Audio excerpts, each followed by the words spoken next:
How many of you guys like to swim? Any swimmers out there? You know, sometimes when we're out in the water, we bite off a little bit more than we can chew. Our legs start getting tired, start cramping up.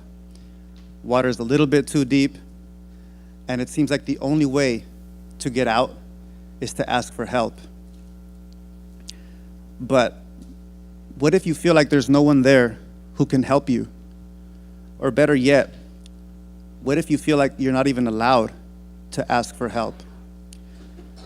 Our next speaker found himself in this exact situation, and he was able to get out without drowning. His name is Emiliano Navarro.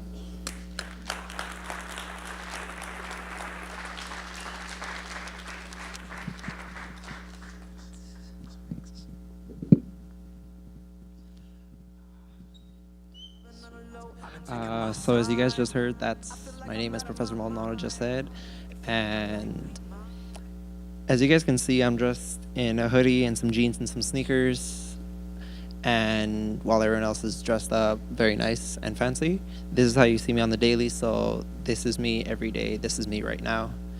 And before I start, could I get Professor Emily's Wall to give a few words to describe me? To describe you, I would say you have a very big heart, you're funny, got a great sense of humor, and you're very brave. Thank you. Could I get one of my friends in the audience to stand up? Anyone? Right here, brother. Go for it. From ASL. I could see you, dude. What's up, brother? It's funny because we sat the other day and you were confused on what you wanted to wear. And you're wearing something I kind of told you for yourself. So you're solid, you're strong, and you really compromise things.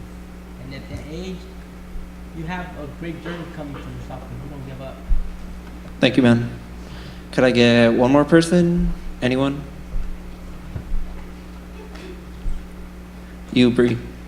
Well, I think you're a very kind person. You always put your others' feelings before your mouth, and you're very positive spirit. And you're out with this. Sweet. Thank you.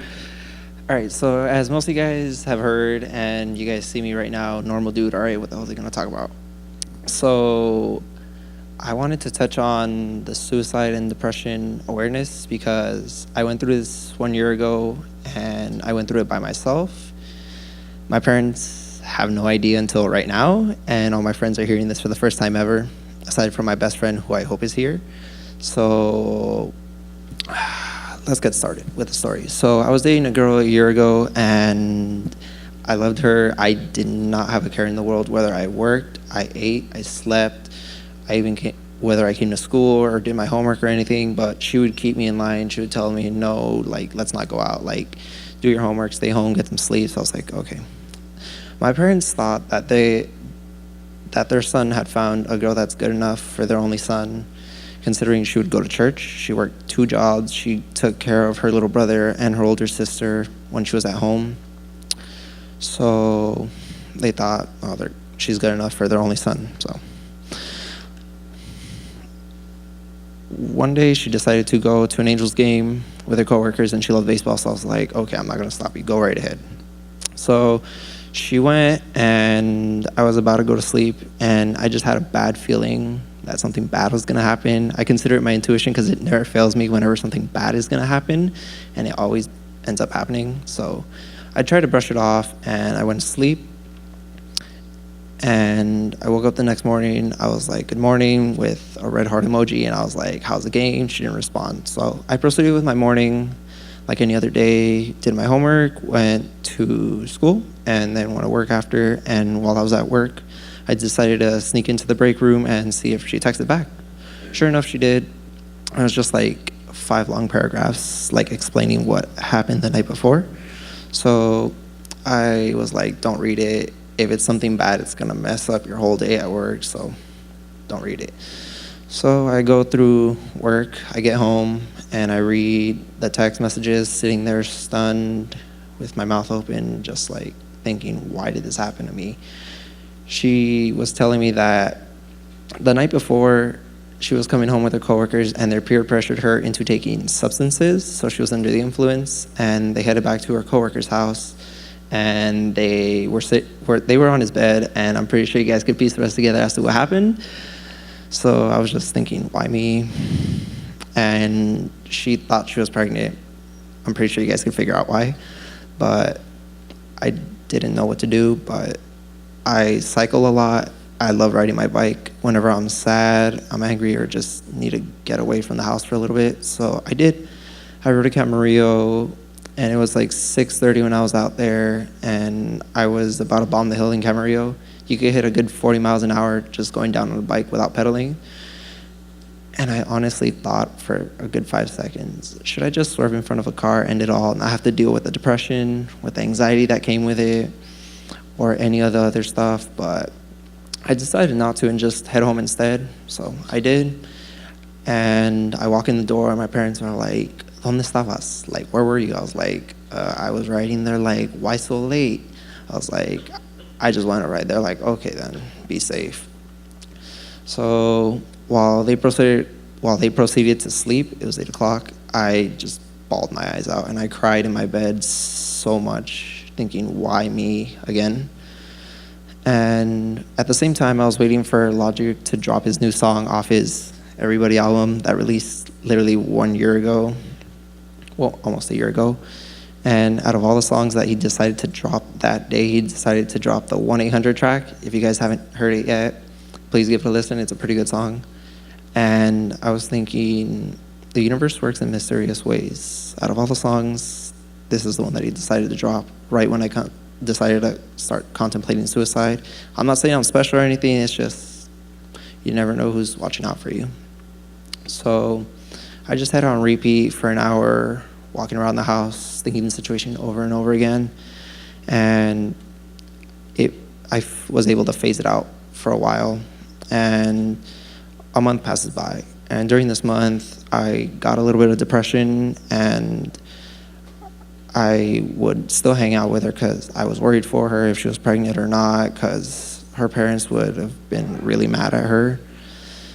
And I worried for her. She's telling me, why do you care about me still after I did this to you? I was like, it's just who I am. It's how I was brought up by my godmother and my parents that always told me, whether you're in a situation yourself or whether they did something to you or what situation they're in, always care for them. So I did. And another month passes by. And this time around, I developed anxiety along with my depression getting worse. So we would still hang out, and I would drop her off at her house. And as soon as she got out of the car and I started driving away, it just hit me. And I would just think in my head, why are you doing this? Why are you still hanging out with her? But I would remind myself, it's who I am. And then my anxiety would kick in as soon as I would see her, because my heart would be really fast. I would breathe heavily. I was just like, oh, you're so excited to see her. But no, it was anxiety. And another month passes by, still thinking she was pregnant. 3 months in, she was in, though. And I decided to stop talking to her because it was affecting my summer school classes. And I told her, hey, could I stop talking to you for a while? She's like, yeah, sure. So I did. Sure enough, the want to die slowly went away. My anxiety got better. It's still there, but not as bad as before. And I want you guys to take away 2 things. 1, to reach out to others that are in a situation themselves and help them, because they might be alone. They don't know what to do. Maybe they need someone to give them some advice, hear them out, or anything. But not just that. Also, if you are in a situation yourself, reach out to someone. Look for someone, whether it's a family member, a friend, or the National Suicide Hotline number, or the website. If it's too much for you to talk on the phone, you can also chat with a representative online, and it's a simple process. All you do is agree to the terms of service and just start chatting away. But if you can't find anyone to talk to, or you just don't want to talk to anyone about it, find an outlet, such as me. I was able to use not only his album or the song, I was able to use music as a whole, all genres, all artists, and it helped my anxiety. It helped me calm down whenever I got anxiety, or it would liven me up whenever I would be depressed.